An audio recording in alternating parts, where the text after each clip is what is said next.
تخيل لو قلتلك إنك ممكن تبقى من المتفوقين وإنت بتذاكر ساعتين بس في اليوم، مش 6 ساعات ولا 8 ساعات ولا حرمان من الموبايل، ساعتين بس، لكن بطريقة صح.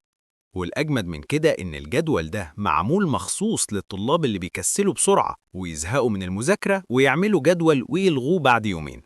لو ده أنت، يبقى الفيديو ده معمول ليك حرفياً. النهاردة هنعمل مع بعض جدول مذاكرة بسيط جدا، سهل الالتزام ويجيب نتيجة حقيقية. خلينا نكون صرحاء شوية، احنا مش بنكسل عشان مش عايزين ننجح ولا عشان وحشين في الدراسة. احنا بنكسل بسبب اننا بنحط على نفسنا ضغط كبير. طالب يقول هذاكر 5 ساعات كل يوم، تاني يوم يتعب، تالت يوم يسيب المذاكرة خالص. وكمان لأن المذاكرة شكلها تقيل، كتب كتير، دروس متراكمة وامتحانات قريبة، فالمخ يقول سيبها بعدين. غير كده الجداول المعقدة اللي فيها ساعات طويلة من غير راحة ومواد كتير في اليوم الواحد، ودي مستحيل حد يلتزم بيها. عشان كده احنا محتاجين جدول بسيط، خفيف وواقعي. أغلب الطلبة تعمل جدول شكله جامد جدا، 6 ساعات مذاكرة في اليوم، 5 مواد من غير راحة تقريبا. على الورق شكله حلو، لكن في الحقيقة مستحيل يتنفذ. والنتيجة دايما زهق وتعب وتسويف، وفي الآخر ولا حاجة اتعملت. السر الحقيقي في النجاح مش إنك تذاكر كتير في يوم واحد، السر إنك تذاكر كل يوم حتى لو وقت قليل. ساعتين في اليوم لو التزمت بيهم شهر هيعملوا فرق رهيب، أحسن بكتير من 10 ساعات مرة واحدة في الأسبوع. تعال بقى نشوف جدولنا العملي. إحنا هنذاكر ساعتين في اليوم، لكن مش مرة واحدة. هنقسمهم كده: 45 دقيقة مذاكرة وبعدها 10 دقايق راحة، وبعدين نص ساعة مراجعة خفيفة. كده المجموع ساعتين بالظبط. ليه 45 دقيقة؟ عشان أقل من كده التركيز ما يلحقش يشتغل، وأكتر من كده تتعب وتزهق. 45 دقيقة هي الوقت المثالي.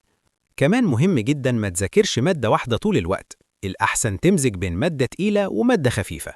مثلا تذاكر رياضيات وبعدها عربي وبعدين مراجعة إنجليزي، كده المخ ما يزهقش والوقت يعدي أسرع. ومن أهم الحاجات اللي لازم تركز فيها هي الهدف اليومي. غلط كبير إنك تقول أنا عايز أخلص المنهج كله، الجملة دي تخوف وتكسل. الأصح إنك تقول أنا هخلص درس واحد بس النهاردة، درس واحد في ساعتين ممتاز جدا. ومع الأيام هتتفاجئ إنك خلصت جزء كبير من المنهج من غير ما تحس.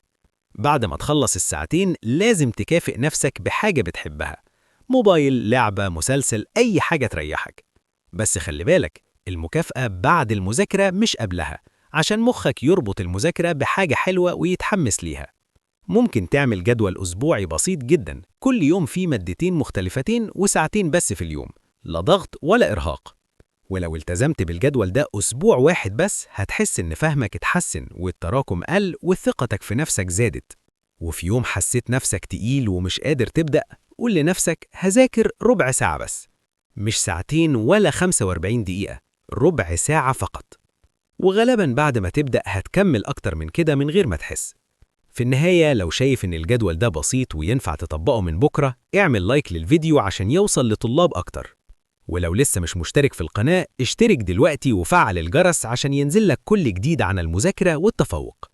واكتب لي في الكومنت هتذاكر ساعتين في أنهي وقت في اليوم، وأنهي مادة محتاجة منك مجهود أكبر. نشوفكم في الفيديو الجاي، وبالتوفيق ليكم كلكم.